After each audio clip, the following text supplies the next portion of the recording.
நமக்கு வந்து அந்த தலைமை இடத்து அதிகாரி வரணும், ஒவ்வொரு துறையினுடைய தலைமை இடத்து அதிகாரி வரணும். கேட்டால் வந்து வேறு இடத்துக்கு மீட்டிங் போயிட்டார், இங்கே இல்லை அவர் வேறு இடத்துக்கு போயிட்டாருன்ட்டு கடைநிலை ஊழியர் அனுப்புகிறாங்க. கடைநிலை ஊழியர்கிட்ட விவசாயிகள் பதில் கேட்டால் அவர் எதுன்னு எனக்கு தெரியும் சார், ஆஃபீஸரை கேட்டு. அப்புறம் எதுக்கு அவர் அங்கே வர்றார்? இந்த மாதிரி வந்து எங்களுக்கு பால் விலை வேணும், லிட்டருக்கு வந்து இப்போ 50 ரூபா இருக்குன்னா எங்களுக்கு 65 ரூபா வேணும் அப்படின்னு. 65 ரூபா வேணும் அப்படின்னா அந்த கடிதத்தை எடுத்து என்ன பண்ணணும்னா அது சம்மந்தப்பட்ட பால்வளத்துறை செயலாளருக்கோ அல்லது அமைச்சருக்கோ அல்லது தமிழக முதல்வருக்கோ அங்கேருந்து அனுப்பணும். ஆனால் அதிகாரிகள் என்ன பண்ணுவாங்கன்னா அங்கே இருக்கிற அந்த சம்மந்தப்பட்ட பால்வளத்துறை அதிகாரிக்கு அனுப்பி இது அரசின் கொள்கை முடிவு அப்படின்னு சொல்லி அங்கேருந்து எங்களுக்கு ஒரு பதில் கொடுத்துருவாங்க. இது அது நமக்கே தெரியும் அரசின் கொள்கை முடிவுங்கிறது. நாம் கொடுக்கறது மாவட்ட நிர்வாகத்தின் மூலம் வந்தால் அது ஒரு வெயிட்டாக இருக்கும் அப்படிங்கிறதுக்காக தான் நம்ம அந்த இதை கொடுக்குறோம். இவர் கிராம நிர்வாக அலுவலருக்கு அது கடைசியாக போய் சேரும். அந்த இடத்துல அவர் அங்கேருந்து ஃபோன் பண்ணுவார். என்ன ஃபோன் பண்ணுவார், உங்களுடைய இது இப்போ ஆன்லைனில் வந்துருக்குது, ஒரிஜினல் பத்திரத்தை கொண்டு வாங்க. அதுதான் பத்திரப்பதிவு துறையிலேருந்து அனுப்பிடுறாங்க. அப்புறம் எதுக்கு எங்களை கூப்பிட்றீங்க? அப்புறம் அவர் போகாத நாங்கள் ஏற்கனவே கொடுத்துட்டோம்ப்பா, அது அவங்களே ஆட்டோமேட்டிக்காக மாறிடு அப்படின்னா என்ன பண்ணுவாங்கன்னா வாங்கின ஒரு பேரையும் சேர்த்து விட்ருவாங்க, வித்தவரையும் பேரையும் சேர்த்து விட்ருவாங்க. இந்த தகவல் பரிமாற்றமே சுதந்திரம் அடைஞ்சு 78 79 ஆண்டுகள் நம்ம ஆயிடுச்சுன்னு சொல்கிறோம். ஆனால் இதை பண்ணுவதற்கு தான் இந்த புள்ளியியல் துறை இருக்குது. இதுதான் உங்களோட பிரைமரி நோட். அதே அந்த பிரைமரி ஒர்க்கே பண்ணுறதில்ல. ஓகே. இதை பண்ணாதனால தான் விவசாயிகளுக்கு வந்து இது போன்ற இழப்புகள் ஏற்படுது. சார் டிமாண்ட் எவ்வளோ, சப்ளை எவ்வளோ, ரெண்டையும் பேலன்ஸ் பண்ணணும்ல. ஆமாம், இது தெரியறது இல்லையா விவசாயிக்கு. கட்டுத்தாரை ஒரு 10க்கு 10 இருந்ததுன்னா அதில் 5 மாடு வளர்க்கலாம், ஓட்டிகிட்டு போய் விவசாயி பொழப்பு நடத்துவோம். ஆனால் அந்த பால் தேவை எவ்வளவு, அவங்கள ஊக்குவிக்கிறதுக்கு எவ்வளவு அப்படிங்கிற அந்த சிஸ்டமேட்டிக்கே இல்லாததுக்கு தான் பிரச்சனையே. இந்த அரசு வேளாண்மைக்கு தனியான பட்ஜெட் போட்டு அந்த துறைக்கு வந்து ஊக்குவிக்கிறதுக்காக பல ஆயிரம் கோடிகள் செலவு பண்ணுறதா சொல்கிறாங்க. 45,000 கோடிங்க. இந்த வருடம் பார்த்தீங்கன்னா நம்மளுடைய மருந்தடிக்கிற ஸ்ப்ரேயர் விவசாயிகளுக்கு மானியம்னு சொல்லுவாங்க. இங்கே கடையில் போய் வாங்கினா 2000 ரூபா, அங்கே மானியம் கொடுத்து 2000 ரூபா. ஓகே. அதுக்கு என்ன வித்தியாசம்? முதல்ல வந்து அந்தந்த மாவட்டத்தில் விவசாயிகள்கிட்ட அதிகாரிகள் உட்கார்ந்து பேசணும், பிரின்சிப் ரீதியாக பேசணும். அதாவது நம்மளை ஒரு என்னென்னா ஒரு நல்ல கருத்தை சொன்னோம்னா அங்கே இருக்கிற அதிகாரிகள் வந்து என்னென்னா இவன் இது மாதிரி ரொம்ப ரூல்ஸாக பேசணும், இது செய்ய முடியுமா அப்படின்னு இப்படி ஒரு கண்ணோட்டத்தில் பார்க்கும்போது என்ன ஆகுதுன்னா அது அந்த திட்டமே அழிஞ்சு போயிடுது. அன்பார்ந்த ரெட்பிக்ஸ் உறவுகளே, பல்வேறு அடக்குமுறைகளையும் ஒடுக்குமுறைகளையும் கடந்து இன்று வரை எந்த ஒரு அரசியல் கட்சிக்கும் பக்கசார்பில்லாமல் தொடர்ந்து மக்களை மட்டுமே மையப்படுத்தி இயங்கும் ஊடகம் ரெட்பிக்ஸ் என்பது உங்கள் அனைவருக்கும் நன்கு தெரியும். தொடர்ந்து நாங்கள் ஒரு சுதந்திரமான ஊடகமாக செயல்பட உங்களது நிதி உதவி எங்களுக்கு தேவை. உங்களால் முடிந்த அளவு எங்களுக்கு நிதி உதவி செய்யுங்கள். திரையில் தெரியும் இந்த QR கோடை பயன்படுத்தியோ அல்லது டிஸ்கிரிப்ஷனில் உள்ள தகவல்களை பயன்படுத்தியோ உங்களால் முடிந்த அளவு எங்களுக்கு நிதி உதவி செய்யுங்கள். நன்றி சார். வணக்கம் சார். சார் வணக்கம். சொல்லுங்கள் சார், விவசாயிகள் குறை தீர்க்கும் நாள் அப்படின்னு அரசு ஒவ்வொரு இறுதி வெள்ளி அல்லது ஒரு மாதத்தின் 3வது வெள்ளி இல்லைன்னா கடைசி வார வெள்ளிக்கிழமை நடத்துகிறாங்கன்னு சொல்கிறீங்க. அதனால் எந்த பயனுமே இல்லை அப்படின்றது தான் உங்களுடைய குற்றச்சாட்டு. என்ன நடக்குது அந்த விவசாயிகள் குறை தீர்க்கும் நாளில்? சார், இந்த விவசாயிகள் குறை தீர்க்கும் கூட்டமே வந்து 1972 73 வந்து இலவச மின்சாரம்லாம் இதுக்காக மக்கள் போராடிக்கிட்டு இருந்த அந்த காலகட்டத்தில் அதில் ஒரு விவசாயிகளுக்காகவே மாதாந்திர ஒரு கூட்டம் நடத்தணும் அப்படின்னு சொல்லி மாவட்ட ஆட்சித்தலைவர் அலுவலகத்தில் 3வது வெள்ளிக்கிழமை அல்லது 4வது வெள்ளிக்கிழமை நடத்துறது. அதே மாதிரி கோட்ட அளவுலையும் ஒரு கூட்டம் நடத்தணும். அது சில மாவட்டங்களில் கோட்ட அளவில் அந்த கூட்டம் நடத்துகிறாங்க, சில மாவட்டங்களில் அந்த கோட்ட அளவில் அந்த கூட்டத்தை நடத்துகிறதே கிடையாது. இது அந்த மாதாந்திர கூட்டம் நடத்துகிறதே என்னன்னு பார்த்தீங்கன்னா விவசாயிகளுடைய வாழ்வாதாரத்திற்காக அவங்களுடைய முக்கியமான பிரச்சனைகளுக்கு சம்மந்தப்பட்டதான் அங்கே கூட்டம் நடத்தணும். ஆனால் அந்த கூட்டம் எப்படி நடத்துவாங்க அப்படின்னு கேட்டிங்கன்னா ஒரு செய்தித்தாள்களில் வந்து மாதாந்திரம் காலை 10:30 மணிக்கு கூட்டம் நடத்தும் அப்படிம்பாங்க. ஆனால் அங்கே சம்மந்தப்பட்ட அதிகாரிகள் வந்து 11 மணி 11:30 மணிக்கு தான் வருவாங்க. 1 மணி நேரம் விவசாயிகள் காத்து கிடக்க வேண்டியதாக இருக்கும். அப்புறம் வந்து என்ன பண்ணுவாங்கன்னா முக்கியமான வினாக்கள் வந்து விவசாயிகளுக்கு பதில் சொல்லணும் அப்படின்னு சொல்லிட்டு அந்த அங்கே இருக்கிற வேளாண்மை அறிவியல் நிலையம், விவசாயிகள் சம்மந்தப்பட்ட அந்த தோட்டக்கலைத்துறை அதில் இருக்கிறதெல்லாம் வந்து ஒரு ஸ்லேடு வச்சு எங்களுடைய இதை வந்து அங்கே டிஸ்பிளேவில் போடுவாங்க. இது மாதிரி அரசு திட்டங்கள் இருக்குன்னு.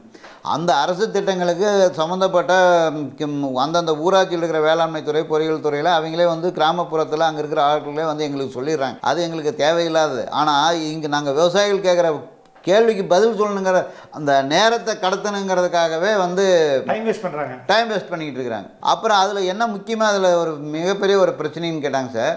நமக்கு வந்து அந்த தலைமை இடத்து அதிகாரி வரணும், ஒவ்வொரு துறையினுடைய தலைமை இடத்து அதிகாரி வரணும். கேட்டால் வந்து வேறு இடத்துக்கு மீட்டிங் போயிட்டார், இங்கே இல்லை அவர் வேறு இடத்துக்கு போயிட்டாருன்ட்டு கடைநிலை ஊழியர் அனுப்புகிறாங்க. கடைநிலை ஊழியர்கிட்ட விவசாயிகள் பதில் கேட்டால் அவர் எதுன்னு எனக்கு தெரியும் சார், ஆஃபீஸரை கேட்டு. அப்புறம் எதுக்கு அவர் அங்கே வர்றார்? இது மாதிரி விவசாயிகளுடைய நேரத்தை வீணடித்து அதிகாரிகளுக்கு பார்த்தீங்கன்னா அவங்களுக்கு வந்து அரசாங்கத்தின் மூலம் கார் தர்றாங்க. அவங்க எல்லோரும் இது வருது. நாங்கள் விவசாயிகள் சொந்தமாக நாங்கள் கிராமப்புறத்தில் இருந்து செலவு பண்ணிக்கிட்டு ஒவ்வொரு மாதமும் வந்து எங்களுக்கு மிகப்பெரிய ஒரு ஆவலோடு வரும், எங்களுக்கு இந்த பிரச்சனை இன்றைக்கி தீந்துரும் அப்படின்னு சொல்லிட்டு நிறைய விவசாயிகள் வராங்க. ஆனால் அந்த ஆவலுடன் வந்து எதிர்பார்த்துக்கிட்டு இருக்கும்போது என்ன சூழ்நிலையாவது அங்கே போதுமான சரியான விவசாயிகிட்ட அந்த அதிகாரிகிட்ட இருந்து எங்களுக்கு பதில் கிடைக்காது.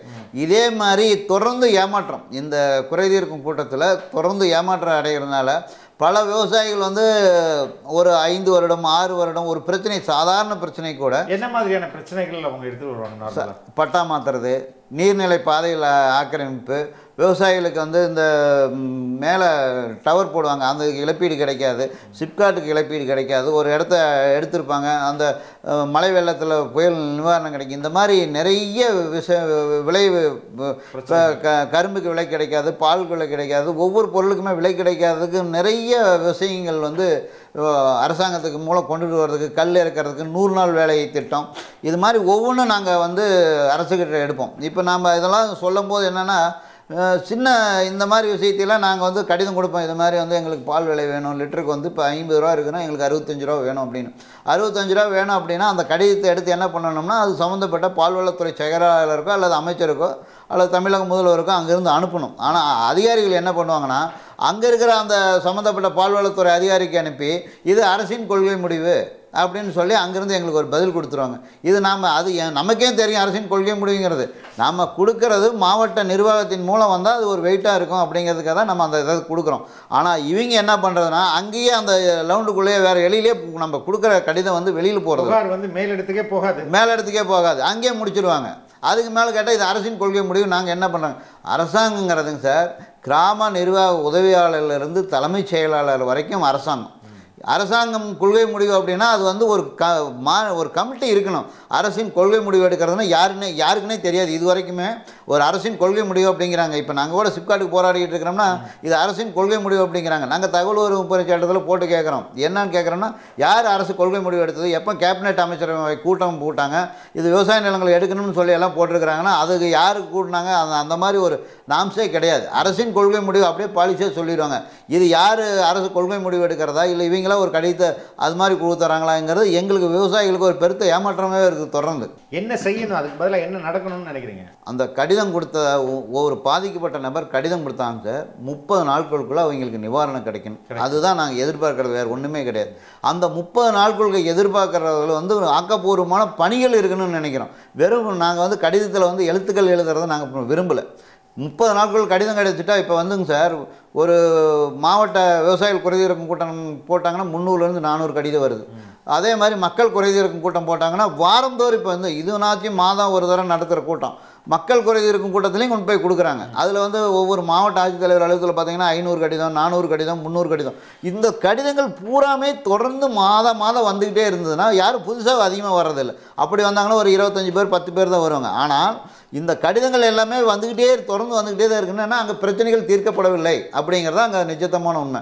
நாங்கள் என்ன சொல்கிறோம், அதனால் இதை வந்து எங்களுக்கு விவசாயிகள் குறைதீர்க்கும் கூட்டத்தில் நாங்கள் அதிகமாக எதிர்பார்க்குறது என்னன்னாங்க சார், எங்களுடைய பிரதிநிதிகள் மாவட்ட ஆட்சித்தலைவருக்கு நிகராக எங்களுடைய பிரதிநிதிகள் ஒவ்வொரு மாவட்டத்துக்கு 2 பிரதிநிதிகள் சுழற்சி முறையில் இவங்க வந்து விவசாயிகளுடைய குறைகளை வந்து கேட்கணும். இவங்க வந்து முறையாக செய்கிறாங்களா, அது செய்யலைன்னா அவருக்கு மேலே அந்த அதிகாரி மேலே என்ன நடவடிக்கை எடுக்கணும் அப்படிங்கிறத வந்து கண்காணிக்கிறதுக்கு எங்களுடைய பிரதிநிதிகள் அந்த விவசாய கூட்டத்தில் சேர்த்தணும். ஓகே, அப்போ தான் வந்து நாங்கள் கேள்வி கேட்குற இடத்துல அதுக்கு வந்து சட்டத்தில் இடம் இருக்குதா? அப்படி ஆனால் இடம் இல்லை. இல்லை, இடம் இல்லை. நாங்கள் வந்து இப்போ ஜியோ போட சொல்கிறோம். எத்தனையோ இதுக்கு இப்போ அரசாங்கம் வந்து அரசாணை வெளியிடுறாங்க. இது வந்து எங்களுக்கான சம்மந்தப்பட்ட கூட்டம், எங்களுக்காக தான் நடத்தப்படுற கூட்டம்.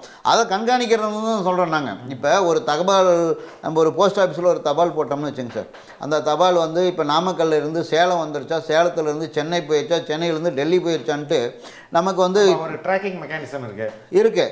ஆனால் இந்த நாங்கள் என்ன சொல்கிறோம், எங்களுடைய கடிதத்தில் அதே மாதிரி சிஸ்டத்தை வைங்க, கியூஆர் கார்டு பயன்படுத்துங்க.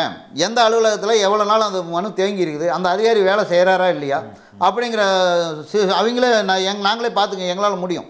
அதை செஞ்சிட்டாங்கன்னா எங்களுக்கு ஈஸியாக போயிடும். ஆனால் இந்த கடிதத்தை வாங்கி சார் 28 நாள் எதுவுமே பண்ண மாட்டாங்க. 29ஆம் நாள் பார்த்துட்டு அதுக்கு ஒரு பதில் எழுதி அப்படியே வச்சுருவாங்க. ஓகே, நாங்கள் கடிதத்தை ஆமாம், எங்களுக்கு அந்த கடிதத்தில் வந்து அந்த நாங்கள் கொடுத்த கடிதத்தை வந்து முழுசாக கூட அவங்க படிச்சிருக்க மாட்டாங்க. ஏதோ கடிதம் வந்துருக்குது ரைட் 2 வரியில் முடிச்சிடுவாங்க. அதில் உள்ள ஆழம், அதில் உள்ள என்ன கஷ்டங்கள், பட்டா மாறுறதுக்கு ஒருத்தர் 15 தரம் மனு கொடுத்துருப்பார். இப்போ ஒரு பத்திரப்பதிவு அலுவலகத்தில் வந்து ஒருத்தர் போய் கிரையம் பண்ணுறாரு அப்படின்னா அவர் கிரையம் வாங்குற ஒரு பேரில் ஆட்டோமேட்டிக்காக சிஸ்டமாக மாறணும் அப்படின்னு இவர் கிராம நிர்வாக அலுவலருக்கு அது கடைசியாக போய் சேரும். அந்த இடத்துல அவர் அங்கேருந்து ஃபோன் பண்ணுவார். என்ன ஃபோன் பண்ணுவார், உங்களுடைய இது இப்போ ஆன்லைனில் வந்துருக்குது, ஒரிஜினல் பத்திரத்தை கொண்டு வாங்க. அதுதான் பத்திரப்பதிவு துறையிலேருந்து அனுப்பிடுறாங்க. அப்புறம் எதுக்கு எங்களை கூப்பிட்றீங்க?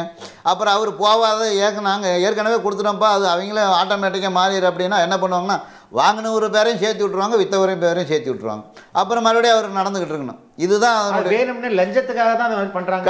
கண்டிப்பாக அதில் எந்த விதமான மாற்று கருத்துக்கும் இல்லை. இதே பேரை மாற்றி விட்றியா, வா லஞ்சம் கூட அப்போ தான் திட்டி கொடுப்பேன், அவ்வளோதான். அதானே அதுக்கு பின்னாடி. அதே தான் அதே மாதிரி சார், நம்ம தலைமை இடத்து அதிகாரிகள் வந்து ஒரு வாரம் வரமாட்டாங்க, 2 வாரம் வரல, தொடர்ந்து வரமாட்டாங்க.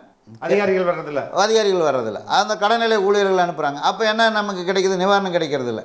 இதுக்கு வந்து மேலிடத்துல வந்து பணியாளர் நலத்துறைன்னு இருக்குது. அந்த பணியாளர் நலத்துறை ஒவ்வொரு அலுவலகத்தையும் கண்காணிக்கணும். அந்த பணியாளர் நலத்துறை எங்கே இருக்குது, அது என்ன செயல்பாட்டில் இருக்குது அவங்களுக்கு. ஆனால் 30 நாட்களுக்கு மன எடுக்கலைன்னா சட்டப்படி நடவடிக்கை எடுக்கணும், அவங்களுக்கு பயன் போடணும், அதை போடணும், இதை போடணும் எதை சொல்கிறாங்க. ஆனால் அந்த பணியாளர் துறையினுடைய நடவடிக்கை சுத்தமாகவே முடங்கி போயிருக்கு. இது நிதித்துறை அமைச்சகத்தினுடைய கண்ட்ரோலில் வருது அப்படிங்கிறாங்க. ஆனால் பணியாளர் நலத்துறை சிறப்பாக செயல்படணும். அதே மாதிரி புள்ளியியல் துறை இருக்குது சார். அது வந்து விவசாயிகளுக்கு எங்களுக்கு வந்து அந்த மாவட்டத்தில் விவசாயிகள் குறைதீர்க்கும் கூட்டம் பண்ணுறப்ப மழையின் அளவு இவ்வளோ இருக்குது, இவ்வளவு வந்து உரம் கொடுத்துருக்குறோம், இத்தனை டன்னு பயிர் விளைஞ்சிருக்குது அப்படின்னு சொல்லுவாங்க. எங்களுக்கு அது தேவை கிடையாது. மெயினாக அடிப்படை விவசாயிகளுக்கு என்ன தேவைங்கன்னா அரசாங்கத்துக்கிட்ட நாங்கள் என்ன பண்ணுறோம்னு நினைக்கிறோம்னா புள்ளியியல் துறையினுடைய கணக்கீடு வேணும் எங்களுக்கு. புள்ளியியல் துறைன்னு ஒன்று இருக்குது. ஆமாம், எதுக்கு இருக்குது அது? புள்ளியியல் துறைனா வேளாண்மை வந்து உற்பத்தி எவ்வளோ இருக்குது, பால் எவ்வளோ உற்பத்தி இருக்குது, நிலத்தினுடைய தன்மை இருக்குது, மரங்கள் எவ்வளோ இருக்குன்னு ஒவ்வொன்றும் ஒவ்வொரு டிபார்ட்மெண்ட் தான் அது. ஆமாம், அதை எடுத்து அரசாங்கத்திற்கு கொடுக்க வேண்டியது அவங்க பொறுப்புங்க சார். இது இங்கே மாவட்ட தலைநகரில் இருக்காங்களா இல்லை மாநிலத்தில்? மாவட்ட தலைநகரில் இருக்கிறாங்க, மாநில தலைநகரிலையும் இருக்கிறாங்க. ஓகே, ஒவ்வொரு டிஸ்ட்ரிக்ட்லையும் இருக்காங்க. ஒவ்வொரு டிஸ்ட்ரிக்ட்லையும் இருக்கிறாங்க. இவங்களுடைய செயல்பாடு தான் எங்களுக்கு முக்கியம். ஓகே, என்னன்னு கேட்டிங்கன்னா ஒசூரில் தக்காளி அதிகம் விளையும். அதே வந்து திண்டுக்கல் பகுதியில் பார்த்தீங்கன்னா புடலங்காய், சுரக்காய், திராட்சை அதிகமாக விளையும். நாங்கள் என்ன பண்ணுறோம்னா இது தெரியாத என்ன பண்ணுவாங்க, தக்காளியே எல்லாருமே மாவட்டத்தில் மாநிலம் பூராமே எல்லா இடத்துலையுமே பதிவு பண்ணி அந்த பயிர் நட்டுருவாங்க. அப்போ என்ன ஆகும்னா 5 ரூபா, 2 ரூபா, 1 ரூபா ஒரு நாளைக்கு வந்து நாங்கள் டிராக்டர் விட்டு உழுது அதை வேஸ்ட் பண்ணிடுவோம். எங்களுக்கு அதில் மிகப்பெரிய இழப்பு ஏற்படுது. அப்போ என்ன சொல்லணுமா புள்ளியியல் துறை, நீங்கள் வந்து விவசாயிகள் யாரும் வந்து தக்காளியை பயிரிடாதீங்க. ஒசூரில் இவ்வளோ ஏக்கர் நிலம் இருக்குது, ஆனால் உணவு தேவை இவ்வளோ தான், தமிழ்நாட்டுக்கு மக்களுக்கு இவ்வளோ தான் சேல்ஸ் ஆகும், அதனால் நீங்கள் வந்து இதை பயிரிடாதீங்கன்னு சொல்லி வேளாண்மைத்துறை அலுவலகத்தின் மூலம் சொல்லி அந்த வேளாண்மைத்துறை அலுவலர்கள் கீழே இருக்கிற பணியாளர்கள் இவங்களை விவசாயத்தை அன்றைக்கும் செய்தித்தாள்கள் மூலமாக இந்த இதை பயிரிடாதீங்க. அதுக்கு வந்து மாற்று பயிர். இப்போ பருப்பு வகையெல்லாம் நம்ம வெளிநாட்டிலேருந்து இறக்குமதி செஞ்சுட்டு இருக்கிறோம். அதனால் அந்த பருப்பு வகைகளை வந்து நீங்கள் அதிகப்படுத்துங்க அப்படின்னு சொல்லி எங்களுக்கு தகவல் சொல்லணும். இந்த தகவல் பரிமாற்றமே சுதந்திரம் அடைஞ்சு 78, 79 ஆண்டுகள் நம்ம ஆயிடுச்சுன்னு சொல்றோம். ஆனா இதை பண்ணுவதற்கு தான் இந்த புள்ளியியல் துறை இருக்கு. இதுதான் உங்களோட பிரைமரி நோட். அதே அந்த பிரைமரி ஒர்க்கே பண்றது இல்ல. ஓகே, இந்த இதை பண்ணாதனால தான் விவசாயிகளுக்கு வந்து இது போன்ற இழப்புகள் ஏற்படுது. சார், டிமாண்ட் எவ்வளவு, சப்ளை எவ்வளவு, ரெண்டையும் பேலன்ஸ் பண்ணணும்ல. ஆமா, இது தெரியறது இல்லையா விவசாயிக்கு. அடிப்படையே விவசாயிகளுக்கு இதுதான் சார் தேவை. இப்போ உரத்தை கொடுக்குறோம், மானியம் கொடுக்குறோம், ஸ்ப்ரேயர் கொடுக்குறோம், சொட்டு நீர் கொடுக்குறோம், எல்லாம் கொடுக்குறாங்க. என்ன பண்ணுறது? இதுக்கு தேவையான நம்மங்களுக்கு பொருளுக்கு தேவையான விலை கிடைக்கவில்லையே. MS சாமிநாதன் கமிட்டியினுடைய பரிந்துரையை நாங்களும் அமல்படுத்தணும்னு சொல்லி பல வருடங்கள் போராடிக்கிட்டு இருக்கிறோம். ஆனால் அதுக்கான வாய்ப்பே கிடைக்கலையே. ஆனால் மற்ற அரசு ஊழியர்களுக்கு கமிட்டி போட்டாங்கன்னா அடுத்த மாதத்துக்கு முன் தேதியிட்டு அவங்களுக்கு பணம் கொடுக்குறாங்க. இது மாதிரி புள்ளியியல் துறை வேலை செய்ய மாட்டாங்க, அவங்க ப்ராப்பராக ஸ்டாட்டிஸ்டிக்ஸ் தர மாட்டாங்க அப்படின்னு போய் முறையிட்டு இருக்கீங்களா? நிறைய தடவை சொல்லியிருக்கிறேன் சார். நான் சென்ட்ரல் கவர்மெண்ட்டுக்கு அனுப்பியிருக்கிறேன் கடிதம், ஸ்டேட் கவர்மெண்ட்டுக்கு அனுப்பியிருக்கிறோம். எங்களுக்கு தேவை விவசாயிகளுக்கு அடிப்படையான தேவை புள்ளியியல் துறையினுடைய இதுதான். இப்போ மழை அளவு கூட இப்போ சொட்டு நீர் இருக்குது, கிணத்து பாசனம் இருக்குது, போர்வெல் இருக்குது, எதையோ ஒன்று பயன்படுத்தி அதை காப்பாற்றிடுவோம் அந்த பயிரை. ஆனால் புள்ளியியல் துறைங்கிறது நம்ம மாநிலத்துக்கு மட்டுமில்லை, இந்தியாவுக்கே ஒரு இம்பார்ட்டண்டான அந்த துறை. அது என்ன மத்திய அரசு மாநில அரசு வலுப்படுத்தணும். இப்போ நமக்கு ஒரு நாளைக்கு வந்து இந்தியாவுக்கு எவ்வளோ உணவு உற்பத்தி தேவை, அதில் வந்து தக்காளி எவ்வளோ தேவை, காய்கறிகள் எவ்வளோ தேவை, மாமிசம் எவ்வளோ தேவை, பால் எவ்வளோ தேவை அப்படிங்கிறத வந்து அவங்க தெளிவாக வந்து விவசாயிகிட்ட சொல்லிட்டானாவே நம்மளுடைய இறக்குமதி என்ன வெகுவாக குறைஞ்சிரும். ஆயில் உற்பத்தியே பார்த்தீங்கன்னா இப்போ நம்ம தேங்காயிலிருந்து பாமாயில் ரேஷன் கடைக்கு கொடுங்க பல நாள் போராடிக்கிட்டு இருக்கிறோம். ஆனால் நமக்கு இந்த அரசு வந்து ஐ திங்க் தேர்தல் வாக்குறுதியில் கொடுத்துருந்தாங்களே, நாங்கள் ரேஷன் கடையில் வந்தால் தேங்காய் எண்ணெய் கடலை எண்ணெய்லாம் அந்த எண்ணெயெல்லாம் வந்து போடுவோன்னு சொல்லி குறைத்தாங்கன்னு நினைக்கிறேன் இல்லையா? 502 அறிக்கையை என்னமோ விட்டுருந்தாங்க, தேர்தல் அறிக்கையில் சொல்லியிருந்தாங்க சார். இதில் வரைக்கும் எத்தனை அறிக்கையில் வந்து கேட்காத சிஸ்டங்கள்லாம் நிறைய இருக்குது. இலவச பஸ் பயணம் மாணவர்களுக்கு, இதெல்லாம் அவங்களும் யாரும் கேட்கல. இது வந்து விவசாயிகளுக்காகவோ பொதுமக்களுக்காகவோ திட்டங்கள் வந்து மக்களுக்கு வந்து ஒரு இலவசமாக கொடுக்குதுனாவே அங்கே வறுமை அதிகம்னு அர்த்தம். கரெக்ட். ஒரு விவசாயி வந்து நாங்கள் வந்து என்ன கேட்குறோம், எங்களுக்கு இலவச மின்சாரம் கேட்கணும், நாங்கள் போராடலை, எங்களுக்கு நாங்கள் உணவு உற்பத்தி செஞ்ச பொருளுக்கு நிகரான லாபத்தை மட்டும் கொடுங்க அப்படின்றது எங்களுடைய கோரிக்கை. இப்போ வந்து 2003 இலவச மின்சாரம் பதிவு பண்ணிங்க, இது வரைக்கும் இன்னும் மின்சாரம் வாங்க முடியல. ஆனால் வெளிநாட்டு கம்பெனி வந்து நாளைக்கு அப்ளை பண்ணால் அடுத்த நாள் வந்து அவங்களுக்கு மின்சாரம் கொடுக்குறாங்க. இது ஒரு உள்நாட்டினுடைய மக்களையே இருக்கின்ற விவசாயிகளை வந்து காப்பாற்றுறதுக்காக வழி இல்லை. ஆனால் வெளிநாட்டில் இருக்கிறவங்கள, ஆனால் இங்கே இருக்கிறவங்களை ஊக்குவித்து அந்த புள்ளியியல் துறை சம்மந்தப்பட்ட துறைகளை எல்லாமே சிஸ்டமேட்டிக்காக நம்ம சரி பண்ணினாவே நம்ம வந்து உலக வல்லரசு அமெரிக்காவுக்கோ ரஷ்யாவுக்கோ இப்போ வந்து அவர் இறக்குமதிக்கு வரி போட்டுட்டார் அப்படின்னு நம்ம சொல்லிகிட்டு இருக்க வேண்டிய அவசியமே கிடையாது. நம்ம வந்து நம்மளுடைய உற்பத்தியை விட தேவைக்கு அதிகமாக நம்ம டென்மார்க்கில் சின்ன நாடு தாங்க சார். அவங்கெல்லாம் பால் உற்பத்தியில் எவ்வளவோ இதில் இருக்கிறாங்க. அந்த நாடை விட நம்ம பல மடங்கு நமக்கு வசதி இருக்குது. கிராமப்புறத்தில் எதுவுமே வேண்டியதில்லை. கறவை மாடு வளர்க்குறதுக்கு எதுவுமே வேண்டியதில்லை. கட்டுத்தாரை ஒரு 10க்கு 10 இருந்ததுன்னா அவ்வளோ 5 மாடு வளர்க்கலாம். அதை ஓட்டிகிட்டு போய் விவசாயி பொழப்பு நடத்துவோம். ஆனால் அந்த பால் தேவை எவ்வளவு, அவங்கள ஊக்குவிக்கிறதுக்கு எவ்வளவு அப்படிங்கிற அந்த சிஸ்டமேட்டிக்கே இல்லாததுக்கு தான் பிரச்சனையே. தனியார்கிட்ட பால் கொண்டுட்டு போனால் அவங்க அங்கே ஒரு பிரச்சனை. இங்கே இவங்களுக்கு இப்போ விவசாயிகள்லாம் என்னென்னா இப்போ ஆட்கள் பற்றாக்குறை, 104 ஆட்கள் இருக்கும்போது அவங்க பால் கறந்து அவங்க கொண்டுட்டு போய் வந்து பால் உற்பத்தியாளர் கூட்டுறவு சங்கத்தில் கொடுக்கறதுக்கு இதாக இருந்தது. இப்போ அந்த விவசாய தோட்டத்தில் பணிவே கவனிக்கிறதுக்கு இல்லை. இதனால் என்ன பண்ணாங்க, தனியாருக்கு கொண்டு கொடுக்க வேண்டிய சூழ்நிலை. அப்போ என்ன பண்ணாங்கன்னா அவங்க மார்க்கெட்டில் வந்து 20 ரூபா 25 ரூபா 22 ரூபா 30 ரூபா இது மாதிரி அவ்வளோதான் அவங்க பால் விலையை கொடுக்குறாங்க. விவசாயிகளுக்கு வந்து இந்த மாதிரி புள்ளியியல் துறையினுடைய கணக்கெடுப்புலாம் சரியாக இல்லாதனால தான் பெருத்த இழப்பு ஏற்படுது. இது வந்து நல்ல அரசாங்கம் வந்து முதல்ல விவசாயிகளை அழைத்து பேசணும் சார். விவசாயிகளை அழைத்து, இப்போ நம்மளுடைய மாண்புமிகு அமைச்சர் இருக்கிறார், இந்த வேளாண்மைத்துறை அமைச்சர் இருக்கிறார், என்ன பேர் பன்னீர்செல்வம் ஐயா இருக்கிறார். அவர் என்னென்னா அவர் கடலூர் மாவட்டத்தை சேர்ந்தவர். இந்த விவசாயிகள் குறைதீர்க்கும் கூட்டம் மாதந்தோறும் ஒரு மாவட்டத்துக்கு போய் 5 வருட காலம் ஆக போகுது. ஒரு மாவட்டத்தில் போய் ஒரு நாளாச்சும் விவசாயிகள் குறைதீர்க்க கூட்டத்தை சரியாக நடத்துகிறாங்களா அப்படின்னு கண்காணிக்கணும். ஒரு 5 வருட காலத்தில் ஒரு 4-5 மாவட்டத்துக்கு போனவே அமைச்சர் ஏதாவது வந்துடுவார், இந்த கூட்டத்தை சிறப்பாக நடத்தணும் அப்படிங்கிற அந்த அதிகாரிகளுக்கு ஒரு பயம் இருக்கும். அந்த பயம் கிடையாது. அவர் விவசாயியை சந்தித்து ஒரு விவசாய அமைச்சர் எங்கன்னா இருக்கணுங்கன்னா சார் தலைமைச் செயலகத்தில் கிடையாது. அந்தந்த மாவட்டத்தில் கரும்பு தோட்டத்தில், சக்கரை மில்லில், மரவள்ளி பயிர் சாகுபடி செய்கிற வேளாண்மைத்துறை அலுவலகத்தில் விவசாயிகளோட ஒட்டி உறவாடி அந்த அடித்தட்டு பிரச்சனையை தெரிஞ்சால் தான் சார் இந்த மாதிரி இந்த புள்ளி விவரங்களை எதுக்கு தேவைப்படுது. ஒரு விவசாயி வந்து கடைக்கோடியில் இருந்து இங்கே வந்து கத்திக்கிட்டு இருக்கிறாங்கிறது அவங்களுக்கு உண்மை தெரியும். இதனால தான் வந்து இந்த விவசாயிகளுடைய வாழ்வாதாரமே கேள்விக்குரிய. இங்கே வந்து தமிழக அரசு வந்து என்ன சொல்கிறாங்க, நாம் வந்து பொருளாதாரத்தில் வந்து இரட்டிப்பு வளர்ச்சி அடைஞ்சிட்டோம் அப்படின்னு சொல்கிறாங்க. பெரும்பாலும் இண்டஸ்ட்ரீஸ்க்கு, தொழில்நுட்ப மேனுஃபேக்சரிங் இண்டஸ்ட்ரிக்கு தான் அதிக முக்கியத்துவம் கொடுக்குறாங்க. இப்போ தமிழ்நாட்டில் விவசாயம் சார்ந்த தொழில்கள் வந்து எவ்வளோ பர்சன்டேஜ் பண்ணுறாங்க, எது அதிகமாக இருக்குது, எதுக்கு அரசு முக்கியத்துவம் கொடுக்கணும் சார்? அடிப்படையிலேயே தமிழ்நாட்டில் வந்து இந்தியாவிலேயே 70 முதல் 80% விவசாயம்தான். கிராமப்புற காந்தியடிகளே சொல்லியிருக்காரு, கிராமப்புறம் என்னைக்கு வளர்ச்சி அடையுதோ அன்னைக்கு தான் வந்து உண்மையான வளர்ச்சி இந்தியா அடைஞ்சதுன்னு சொல்லி. இண்டஸ்ட்ரியல்ஸ் அப்படிங்கிறதெல்லாம் வந்து ஒரு செய்தித்தாளில் ஒரு இதில் வர்றது தான் ஒரு இரட்டிப்பு வருமானம் அப்படின்னு சொல்லலாம். எதுவுமே கிடையாது சார். அடிப்படை மனிதனுக்கு கட்டமைப்பே கிராமப்புறத்திலிருந்து உருவாகணும் சார். விவசாயத்திலேருந்து பாலில் வந்து எத்தனையோ, இப்போ வந்து குஜராத்தில் பால் இருக்குது, அங்கே அமுல் பால் நிறுவனம், அது வந்து உலக லெவலில் ஒரு பிரசித்தி பெற்ற நிறுவனமாக இருக்குது. ஏன் அதை வந்து நம்ம அளவுக்கு அந்த அளவுக்கு கொண்டுட்டு வர முடியாது அப்படிங்கிறது எங்களுடைய கேள்வி. இப்போ சுகர் மில்லாம் இருக்குது, இப்போ கூட்டுறவு மில்கள் அனைத்துமே எல்லாமே அழிவு நிலையில் மூடப்பட்டிருக்கு. ஆனால் தனியார் நிறுவனங்கள் லாபத்தில் இயங்குது.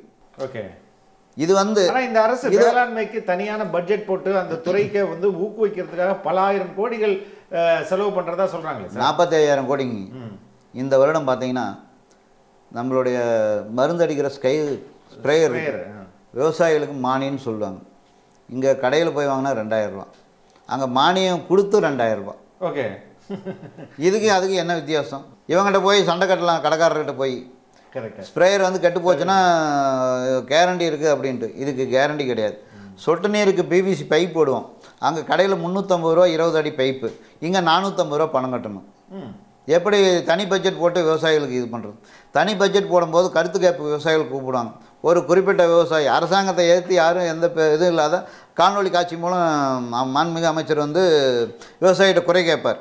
முதல்ல வந்து மாவட்டந்தோறும் கேட்டாங்க. அப்புறம் அந்த மாவட்டத்தை விட்டு 4 மாவட்டம் 5 மாவட்டம் வந்தாங்க. அப்புறம் இப்போ கடைசியாக அப்படியே சுருங்கிருச்சு. கருத்து கேட்பு கூட்டம் வந்து அந்த அவங்க வேளாண்மைத்துறை அதிகாரி என்ன சொல்கிறாரோ அதை மட்டும்தான் அமைச்சர்கிட்ட சொல்லணும். அவர் மட்டும்தான் அந்த இடத்துல அனுமதிக்கப்படுவாங்க.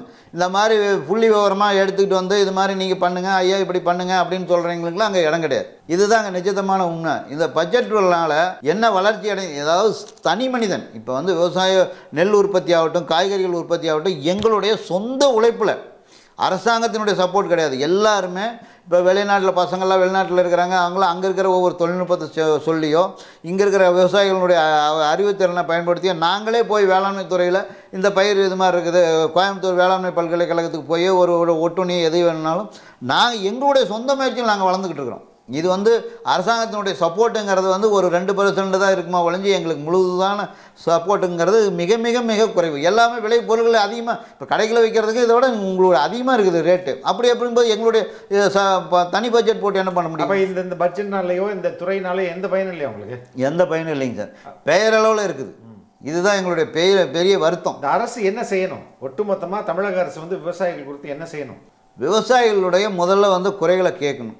இதை வந்து ஒரு பொருள் தக்காளி வந்து ரேட் ஏறிடுச்சுன்னு வச்சுங்க, இறங்கிருச்சோ என்ன பண்ணணும்னா தக்காளி விலை இறங்கிருச்சோ இதில் வந்து மதிப்பூட்டப்பட்ட பொருள் மகளிர் சுய குழுக்கிட்ட கொடுத்து தக்காளியிலேருந்து என்னென்ன உற்பத்தி என்னென்ன பண்ண முடியுமோ அதை உற்பத்தி பண்ணணும். இப்போ மேலை நாடுகள்லாம் வந்து என்னென்னா சார், இந்த புள்ளியியல் துறை வந்து ஏற்கனவே ஒரு லிஸ்ட் எடுத்து கொடுத்துருவாங்க. ஓகே, இன்றைக்கி வந்து இந்த இடத்துல இவ்வளோ விலை அதிகமாக இருக்குது, இது வந்து விவசாயிகளுக்கு வந்து இழப்பு ஏற்படுதுன்னா அவங்க அடுத்த இதை ஆல்டர்னேட்டிவ் என்ன பண்ணுவாங்க அப்படின்னா இதை வந்து என்ன பண்ணலாம், நம்ம இந்த அதிகமாக உணவு உற்பத்தி அதிகமாக இருக்கிற பொருளை மதிப்பூட்டப்பட்ட பொருளை எப்படி தயார் பண்ணலாம் அப்படிங்கிற இதுக்கு போவாங்க. ஆனால் இந்த அந்த அடிப்படையே இங்கே இல்லையே. இப்போ முட்டை உற்பத்தி இருக்குன்னா பண்ணையாளர்களே ஒரு ஸ்டோரேஜ் போடுறாங்க. அவங்க கூட்டணியாக சேர்ந்து அவங்களே அந்த குளிரூட்ட கிடங்கு அமைச்சு அங்கே அவங்களே அந்த முட்டையை பாதுகாக்கிறதுக்கான நடவடிக்கை எடுக்கிறாங்க. ஓகே, அப்போ வந்து அவங்களுக்கு வந்து தேவையானப்போ அந்த முட்டையை இது பண்ணுறாங்க. இப்போ காஷ்மீரில் பார்த்தீங்கன்னாங்க ஆப்பிள் அங்கேருந்து விளையும் காஷ்மீரில். அதை ஆப்பிளை வந்து ஸ்டோரேஜ் பண்ணுறதுக்கு டெல்லியில் தான் அதிகமான இடம், அங்கே கொண்டு வந்து வச்சுருவாங்க. அது வந்து சீசனில் குறையும் போது என்ன பண்ணுவாங்கன்னா ஸ்டோரேஜ்லேருந்து அனுப்புவாங்க. அப்போ வந்து அவங்களுக்கு விவசாயிகளுக்கு வந்து இழப்பு ஏற்படாது. ஆனால் எங்களுக்கு அப்படி எந்த பொருளையும் சேமிக்க நெல்லுகளை பார்த்தீங்கன்னா அங்கே நெல் சேமிப்பு கிடங்குல மழை பெஞ்சு நீங்கள் செய்தித்தாளில் வராத நாளே இருக்காது, பூத்து போய் முளைச்சி போய் கிடக்கும். முதல்ல வந்து அந்தந்த மாவட்டத்தில் விவசாயிகள்கிட்ட அதிகாரிகள் உட்கார்ந்து பேசணும். இதுக்கு அது வந்து அந்த பிரின்சிப் ரீதியாக பேசணும். அதாவது நம்மளை ஒரு என்னென்னா ஒரு நல்ல கருத்தை சொன்னோம்னா அங்கே இருக்கிற அதிகாரிகள் வந்து என்னென்னா இவன் இது மாதிரி ரொம்ப ரூல்ஸாக பேசணும், இது செய்ய முடியுமா அப்படின்னு இப்படி ஒரு கண்ணோட்டத்தில் பார்க்கும்போது என்ன ஆகுதுன்னா அது அந்த திட்டமே அழிஞ்சு போயிடுது. இப்போ இந்த புள்ளியியல் துறை வந்து நான் எதுக்கு ஆணித்தனமாக சொல்கிறேன் அப்படின்னா இது வந்து ஒரு சேதாரம் ஏற்படாது அரசுக்கோ இங்கே இருக்கிறதுக்கோ. உரத்தை கொண்டு போய் வேஸ்ட்டாக இப்போ ஒரு இயற்கை உரம் தான் பயன்படுத்தணும் அப்படின்னு சொல்கிறோம். ஆனால் இப்போ வந்து அந்த தக்காளி விளைவிக்கிறதுக்கு உடனே கொஞ்சம் என்ன பண்ணுவாங்கன்னா விவசாயிகள் கொஞ்சம் யூரியா போட்டு விடுங்க அப்படிம்பார் வேளாண்மைத்துறை வந்து. கொஞ்சம் அந்த யூரியா போட வேண்டிய அவசியம் இருக்காது, அந்த பூமி கெட்டு போகாத இருக்காது, அந்த மண்புழு உள்ளே இருக்கிற மண்புழுக்கு சாவாத இருக்கும். இது மாதிரி நிறைய இதை வந்து நாங்கள் அரசாங்கத்துக்கிட்ட இருந்து எதிர்பார்க்குறோம். எங்களுக்கு வந்து ஃப்ரீடமாக முதல்ல அரசு எங்ககிட்ட இணங்கி போகணும், அதுதான் முதல்ல. அந்த இணைப்பே இல்லையே. இப்போ ஒரு சில பார்த்தீங்கன்னா சார், இப்போ வேளாண்மைத்துறை அமைச்சர் ஏதாச்சும் விவசாயிகளை சந்தித்து இதை கலந்துரையாடினாருன்னு 4 வருட காலத்தில் நீங்கள் செய்தித்தாள்லையோ தொலைக்காட்சியிலையோ எங்கேயாச்சும் பார்த்ததுண்டா? பட்ஜெட் போடுறப்ப மட்டும் அவர் பச்சை துண்டை போட்டுட்டு வர்றாரு. அதுக்கப்புறம் அவர் நானே 5,000 தானே தலைமைச் செயலம் போயிருக்கிறேன் அவர் சந்திக்கலான்ட்டு. ஆனால் ஒரு தரம் கூட பார்க்க முடியல. அப்படி இருக்கும்போது இதை முதல்வர் கண்காணிக்கணும். ஒரு அமைச்சர் எங்கெங்கே போய் அவர்களை வந்து அமைச்சர்கள்லாம் வந்து விவசாயிகளோடு இருக்கிறாங்களா, அந்தந்த துறை சார்ந்த அதிகாரிகள் மக்களோடு இருக்கிறாங்களா, என்ன பண்ணிக்கிட்டு இருக்கிறாங்கன்னு அதை கவனிக்கணும். இதை சொன்னோம்னா அவர் பாலசுப்ரமணியம் வந்து நம்ம அரசுக்கு எதிராக சொல்லிட்டாங்க அப்படின்னு சொல்லி இது மாதிரி கெட்ட பேர் தான் நமக்கு வந்து நிறையா வருது. அதனால் வந்து தமிழக வளர்ச்சிக்கு ஆக்கப்பூர்வமான பணிகள் வந்து செய்யணுங்கிறத எங்களுடைய வேண்டுகோள். அதுக்காக தான் நாம் எல்லாருமே கஷ்டப்படுறோம். எல்லார் மக்களும் நல்லா இருக்கணுங்க. அது விவசாயிகள் பார்த்தீங்கன்னா உண்மையிலுமே அடித்தட்ட மக்கள். 140 கோடி கொரோனா காலத்தில் பார்த்தீங்கன்னா கூட எல்லா பொருளுமே இப்போ இண்டஸ்ட்ரியில் நின்று போச்சு, பிரதமர் அலுவலகம் செயல்படலை, எல்லா தொழில்கள் எல்லாம் அனைத்துமே செயல்பட இருந்தது. செயல்பட்டது 2 தான், விவசாயம் மருத்துவமனை. அதை நினைச்சு கோயில் கூட மூடப்பட்டிருந்துச்சு. ஆமாம், எந்த இதுவுமே இறைவனை போய் யாருமே வழிபட முடியல. அங்கே உள்ளே இருந்துக்கிட்டே வீட்டில் இருந்து இறைவனை வழிபட்டது தான் இது. ஆனால் இந்த அளவுக்கு விவசாயிகள் வந்து நாட்டுக்காக உழைக்கிறவங்களுக்கு வந்து எவ்வளோ முக்கியத்துவம் கொடுக்கணும் அப்படிங்கிறது யாருமே நினைக்க மாட்டேங்கிறாங்க. இப்போ சுதந்திர தின குடியரசு தின விழா நடக்குது, சுதந்திர நேற்று கூட நடந்தது. அதில் ஒரு 2-3 விவசாயியை கூப்பிட்டு இது மாதிரி கடுமையான உழைக்கிறீங்க, இதுதான் மக்களுக்காக சேவை செய்கிறீங்க அப்படின்னு ஒரு சின்ன விருது கொடுத்தா கூட அந்த விவசாயிகளுக்கு ஒரு ஊக்கம் அளிச்ச மாதிரி இருக்கும். நடிகரை கூப்பிட்டு எத்தனையோ விருது கொடுக்குறாங்க, ஆனால் விவசாயி கூப்பிட்டு உணவு அளிக்கிற விவசாயி கூப்பிட்டு ஒரு விருந்து கொடுக்கறது கூட மனமில்லாத அரசாங்கமாக இருக்கிறாங்க, மத்திய அரசாங்கம், மாநில அரசாங்கம். இதுதான் வருத்தத்தக்கக்கூடிய விஷயமா இருக்குது. ஆனால் அவங்க போனால், நடிகர்லாம் போனால் உடனே பிரதமர் பார்க்க முடியுது, முதல்வர் பார்க்க முடியுது. நான் எங்களால் பார்க்க முடியல. சொல்ல முடியாத துயரத்தில் விவசாயிகள் தவிச்சுக்கிட்டு இருக்கிறாங்க. அன்பார்ந்த ரெட்பிக்ஸ் உறவுகளே, பல்வேறு அடக்குமுறைகளையும் ஒடுக்குமுறைகளையும் கடந்து இன்று வரை எந்த ஒரு அரசியல் கட்சிக்கும் பக்கசார்பில்லாமல் தொடர்ந்து மக்களை மட்டுமே மையப்படுத்தி இயங்கும் ஊடகம் ரெட்பிக்ஸ் என்பது உங்கள் அனைவருக்கும் நன்கு தெரியும். தொடர்ந்து நாங்கள் ஒரு சுதந்திரமான ஊடகமாக செயல்பட உங்களது நிதி உதவி எங்களுக்கு தேவை. உங்களால் முடிந்த அளவு எங்களுக்கு நிதி உதவி செய்யுங்கள். திரையில் தெரியும் இந்த QR கோடை பயன்படுத்தியோ அல்லது டிஸ்கிரிப்ஷனில் உள்ள தகவல்களை பயன்படுத்தியோ உங்களால் முடிந்த அளவு எங்களுக்கு நிதி உதவி செய்யுங்கள். நன்றி. தொடர்ந்து விவாதிப்போம் சார். ரொம்ப நன்றி சார். ரொம்ப நன்றி. நன்றி சார்.